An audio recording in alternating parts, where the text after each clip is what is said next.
Bonsoir, merci d'être venus aussi nombreux à cette 5e conférence du cycle Sciences et Conscience.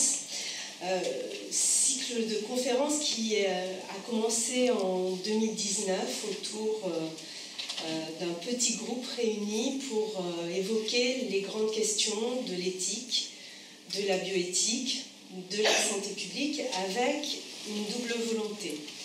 Tout d'abord, instaurer un dialogue entre les spécialistes, c'est-à-dire observer les questions qui se posent de manière pluridisciplinaire, ce que nous faisons bien souvent trop rarement dans nos établissements d'enseignement supérieur. Aussi partager et enrichir ce dialogue en se tournant vers la cité, c'est-à-dire vers vous,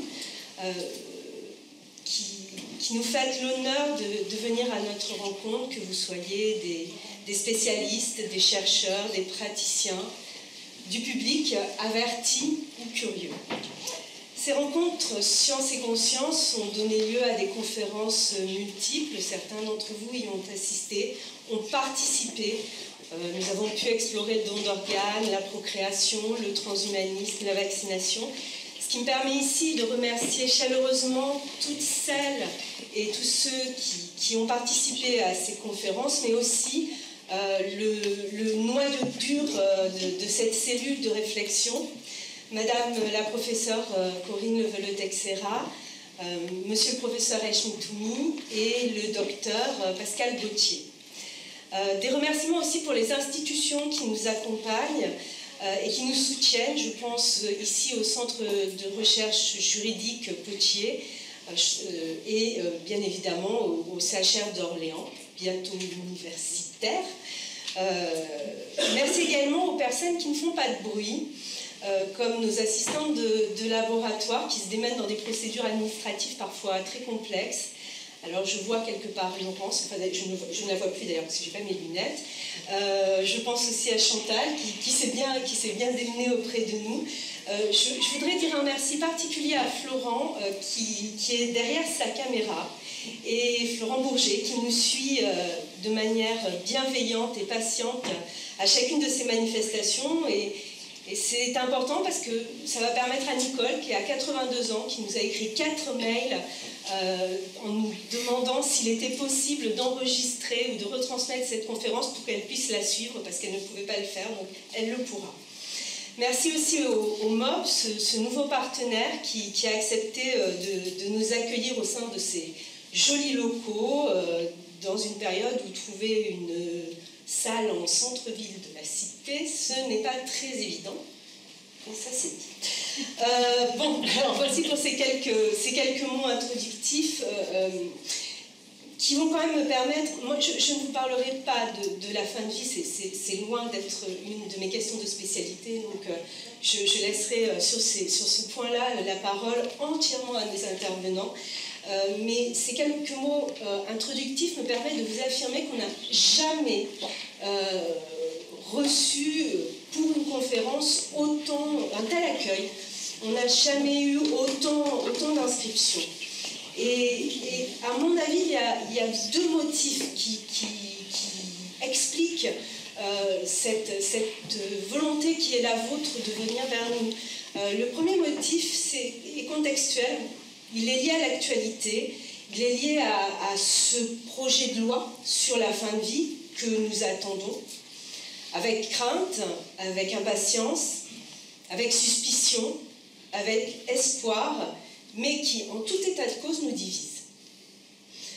Le second élément, la seconde explication, c'est une explication qui est structurelle, qui est inhérente au besoin de lien entre les scientifiques. Parce que nous ne parlons pas tous le même langage, et plus largement de lien entre les scientifiques et la société, vous tous, entre vivants, puisqu'on partage un espace commun.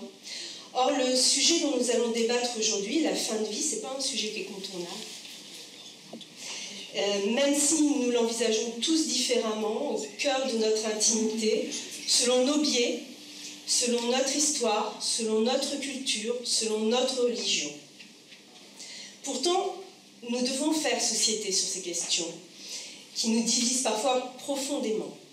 Et pour faire société, il faut que le lien tissé soit solide entre les praticiens et les chercheurs, notamment en médecine, en droit, en philosophie, qui débattent avec le législateur sur ces sphères les plus intimes de notre vie.